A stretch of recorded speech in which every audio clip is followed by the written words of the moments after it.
آدم علیہ السلام کے دو فرزند حابیل اور قابیل، تو ان کا آپس میں الجھاؤ ہو گیا، تو اس نے اپنے بھائی کو قتل کر دیا۔ معاملہ یہ تھا کہ جو سلسلہ تھا بقائے نسل انسانی، افزائش نسل انسانی اور فروغ نسل انسانی کے لیے، وہ یہ تھا کہ چونکہ ایک ہی باپ کی اولادیں تھیں، تو جب ولادت ہوتی تو ایک بیٹا اور ایک بیٹی پیدا ہوتی، تو یہ بیٹا اور بیٹی جو ایک دفعہ پیدا ہوئے ہیں، ان کا آپس میں نکاح نہیں ہو سکتا تھا، تو اس کے بعد جو دوسرے بیٹے اور بیٹی پیدا ہوتے تو ان کا مخالف سمت نکاح ہوتا۔ تو قابیل کے ساتھ پیدا ہونے والی جو لڑکی تھی، قابیل اس کے ساتھ نکاح کرنا چاہتا تھا، تو حضرت آدم علیہ السلام نے فرمایا ایسا نہیں ہوگا، لیکن چلو تم قربانی پیش کرو، جس کی قربانی قبول ہو گئی اس کا اس سے نکاح کر دیں گے۔ اس وقت جو شخص قربانی پیش کرتا تھا تو وہ جانور ذبح کرے یا گندم یا جو بھی، تو وہ باہر جنگل میں پہاڑوں پہ مختلف جگہوں پہ رکھ دیتے، پھر آسمان سے بجلی اترتی اور جس کی قربانی قبول ہوتی وہ بجلی اس کو اچک لیتی، اس کو جلا دیتی، اس کو کھا لیتی، اور جس کی قربانی قبول نہ ہوتی وہ یوں ہی پڑی رہتی۔ تو یہ طریقہ تھا قربانی کے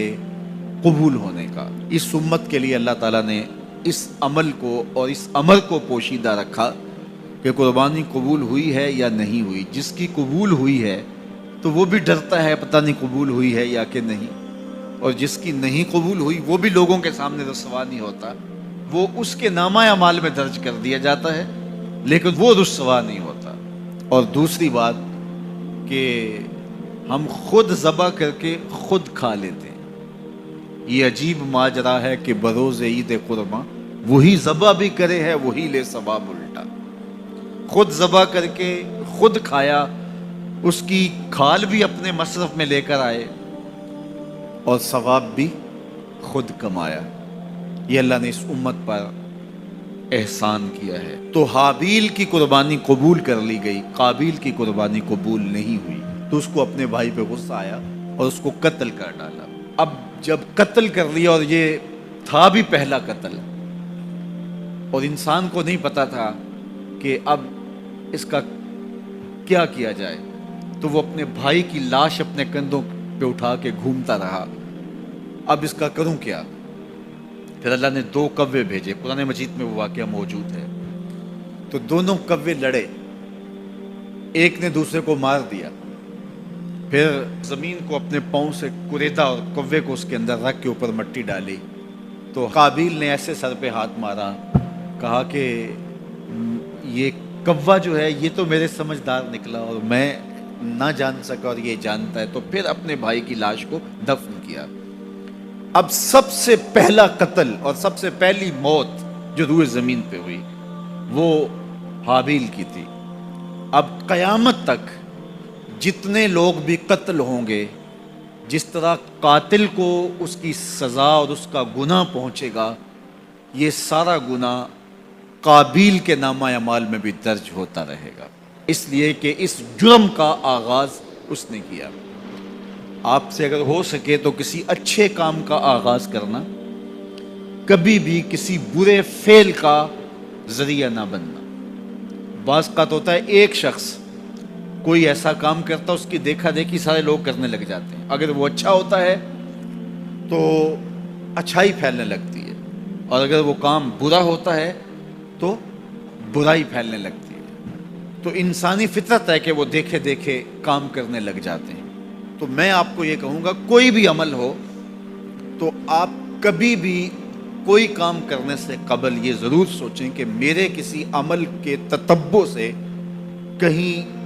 جو ہے وہ میرے ذمے میرے کھاتے کو ایسی چیز نہ آ جائے۔ اور اگر کوئی اچھائی ہے تو وہ حضور نے ایک دفعہ فنڈ مانگا، تو ایک شخص نے کھڑے ہو کر کے کچھ پیش کیا، تو اس کے دیکھا دیکھی باقی لوگ بھی شامل ہو گئے، تو حضور نے اس وقت فرمایا تھا تاریخ ساز جملہ، من سنہ فی الاسلام سنتن حسنتن فلہ اجرہا، جس نے اسلام میں کوئی اچھا طریقہ رائج کیا تو اس کو اس کا اجر نصیب ہوگا، اور پھر اس کے دیکھا دیکھی جس نے بھی عمل کیا ان کا اجر بھی اس کے کھاتے میں لکھا جائے گا، اس کا اجر ختم کیے بغیر جس نے بعد میں کیا ہے پہلے شخص کے کھاتے میں بھی درج ہوتا رہے۔ میرے حضور کا ایک فرمان ہے کہ خیر کی چابی بنو اور شر کا تالا بنو۔ یہ کتنا جامع نسخہ ہے، خیر کی چابی بنو، خیر کو کھولنے والے بنو، اور شر کا تالا بنو۔ کچھ لوگ شر کی چابی بنتے ہیں اور خیر کا تالا بنتے ہیں۔ تو ہمیشہ اپنی زندگی میں کوئی بھی عمل کرنے سے قبل، وہ چھوٹے سے چھوٹا ہو یا بڑے سے بڑا ہو، آپ دیکھیں کہ اس کے معاشرے کے اوپر کیا اثرات مرتب ہوتے ہیں۔ آپ گلی سے گزرتے ہوئے کوئی پتھر کا ٹکڑا اٹھا کے ایک طرف کر دیتے ہیں تو آپ کے دیکھا دیکھی کئی اور لوگ بھی پتھر کے ٹکڑے اٹھانے لگ جاتے ہیں تو پوری گلی صاف ہو جاتی ہے، اور آپ اشارے پہ کھڑے ہیں اور اشارہ توڑ دیتے ہیں تو سارے لوگ